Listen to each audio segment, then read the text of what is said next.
those rights where they are abridged, regardless of whether it is popular to do so, sometimes knowing it will not be popular to do so. And based on what I know about our Attorney General Maura Healey and our District Attorney Dan Connolly, I am confident that they will stand with you to prosecute your cases if and when your civil rights have been violated.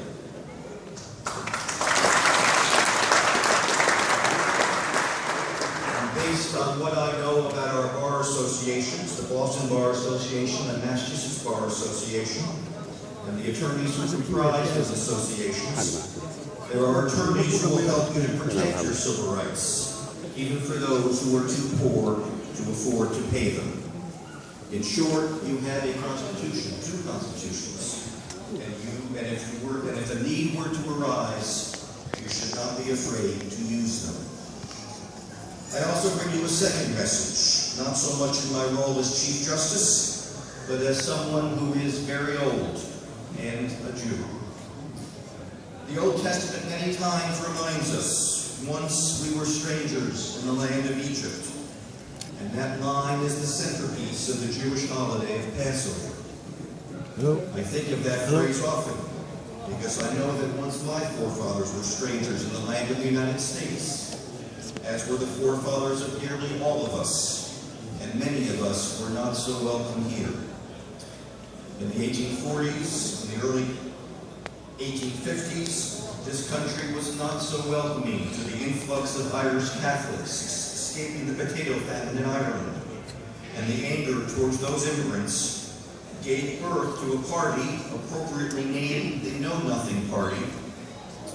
And Massachusetts was among those states that passed anti-Catholic laws, including a 2-year residency requirement after naturalization to delay a new citizen's ability to vote, and a law requiring public school students to read from the Protestant King James Bible. For nearly a century, until 1965, our immigration laws were designed to prevent Chinese and Japanese from entering this country. During the Great Depression, Mexican Americans were scapegoated for the economic deprivation they did not cause, and more than 2 million were deported to Mexico. By some estimates, more than half were born in the United States, and therefore United States citizens. The prosecution of Sacco and Vanzetti, who were both Italians and anarchists, triggered fear and dislike of our Italian-American community.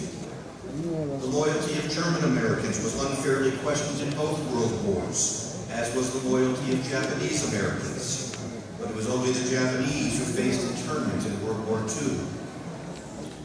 I need not tell you that the forefathers of our African Americans came here in chains, and that the legacy of slavery and of Jim Crow still burdens us to this day.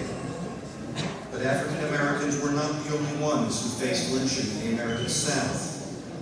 Leo Frank, a Southern Jew falsely accused of murder, also died from lynching. And his death in 1915 gave birth to the Anti-Defamation League. If you add up all those who were Irish Americans, Italian Americans, German Americans, Asian Americans, Mexican Americans, African Americans, Jewish Americans, all those who were once strangers in this land of Egypt, you end up with the vast majority of this nation. So I hold firm in the hope that if we remember who we are, and where we came from, and what we once endured, if we remember that we too once were strangers in the land of Egypt, the vast majority of Americans will stand arm in arm with Muslim Americans, and together we will get past these troubling times.